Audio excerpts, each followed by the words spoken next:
The Israeli society had surrounded itself with shields, with walls, not only physical walls, but also mental walls.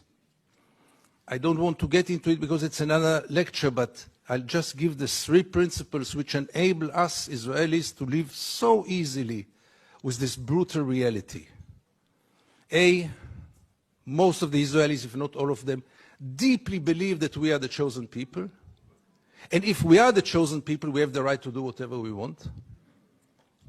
B, there were more brutal occupations in history. There were even longer occupations in history, even though the Israeli occupation gets to quite a nice record. But there was never in history an occupation in which the occupier presented himself as the victim. Not only the victim, the only victim around. This also enables any Israeli to live in peace because we are the victims. The other day, Professor Falk spoke about this dual strategy of Israel of being a victim on one hand and manipulating on the other hand.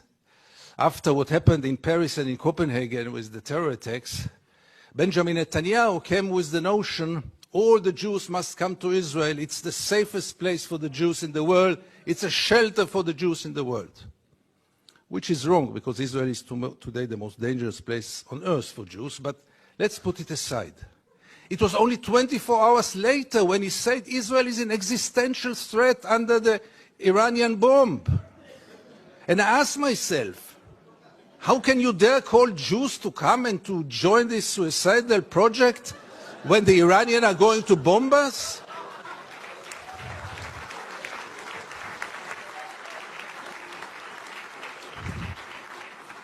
But in Israel, everything goes, and both declarations were accepted as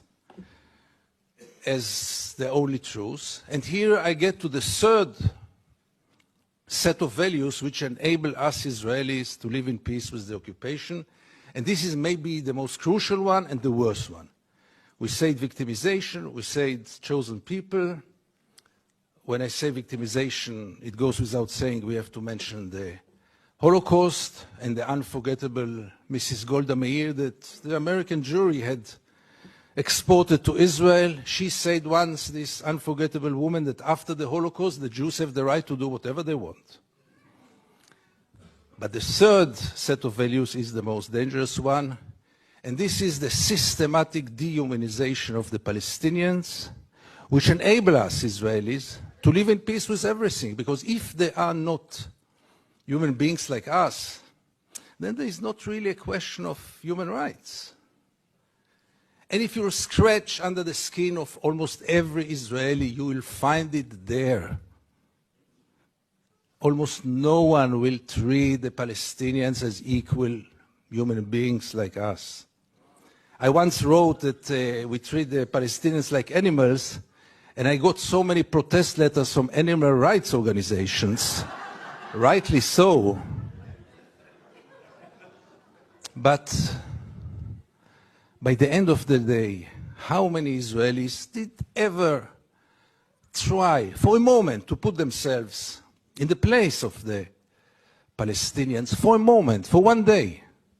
And I want to give you 2 examples which will demonstrate it. Many years ago, I interviewed then candidate for Prime Minister Ehud Barak.